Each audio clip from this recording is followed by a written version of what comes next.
শিক্ষা ব্যবস্থায় বড়সড় বদল আনছে সিবিএসই। জাতীয় শিক্ষানীতি অনুযায়ী বদল আনা হবে। নবম দশমে দুটির বদলে তিনটি ভাষা, একাদশ দ্বাদশে একটির বদলে দুটি ভাষা পড়ানো হবে স্কুলগুলিতে। পরিকল্পনা এমনটাই জানিয়েছে কেন্দ্রীয় বোর্ড। পাশাপাশি ক্রেডিট ভিত্তিক শিক্ষা ব্যবস্থা চালু করারও সিদ্ধান্ত নেওয়া হয়েছে। যে খবরের দিকে ইতিমধ্যেই আমরা নজর রেখেছি, আরো একবার জানাবো, নবম দশমেও এই যে বদল, একাদশ দ্বাদশে একটির বদলে দুটি ভাষা পড়ানো হবে। যে খবর পাওয়া যাচ্ছে আপনাদের জানিয়ে রাখি, স্কুলগুলিতে পরিকল্পনা জানানো হয়েছে কেন্দ্রীয় বোর্ডের তরফ থেকে। মণি ভট্টাচার্য আমাদের প্রতিনিধি রয়েছেন আমাদের সঙ্গে টেলিফোনে। মণি, কি খবর রয়েছে, কি কি বদল আসছে?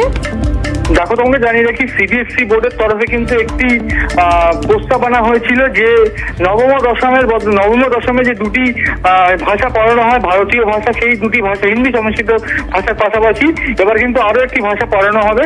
যেটা নবম ও দশমে শ্রেণীতে দুটি ভাষা পড়ানো হতো ভারতীয় সংস্কৃতির, সেখানে কিন্তু তিনটি ভাষা পড়ানো হবে। এছাড়া যেটা খবর সেটা হচ্ছে একাদশ দ্বাদশে একটি ভাষা পড়ানো হতো, সেখানে কিন্তু একটির বদলে দুটি ভাষা পড়ানো হবে বলে আপাতত সূত্রের খবর।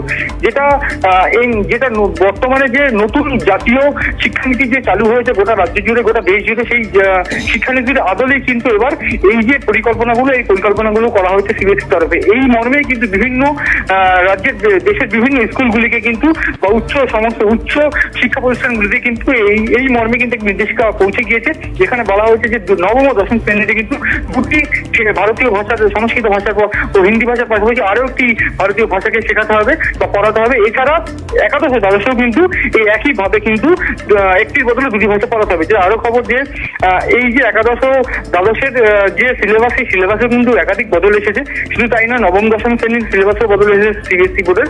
আরো যেটা খবর যে এবার কিন্তু ক্রেডিট ভিত্তিক যে শিক্ষা ব্যবস্থা সেটাও চালু করা হয়েছে। ফলে পরীক্ষার্থীরা কিন্তু মেধা বৃত্তির মাধ্যমে, মেধার মাধ্যমে কিন্তু তারা বৃত্তিমূলক যে প্রতিষ্ঠানগুলো বা বৃত্তিমূলক যে পরীক্ষাগুলো, সেখানে কিন্তু বৃহত্তর অংশে অংশগ্রহণ করতে পারবে এবং তাদের সেটা আক্ষরিকভাবে লাভই হবে বলে এখন অব্দি কেন্দ্রীয় সূত্রে খবর।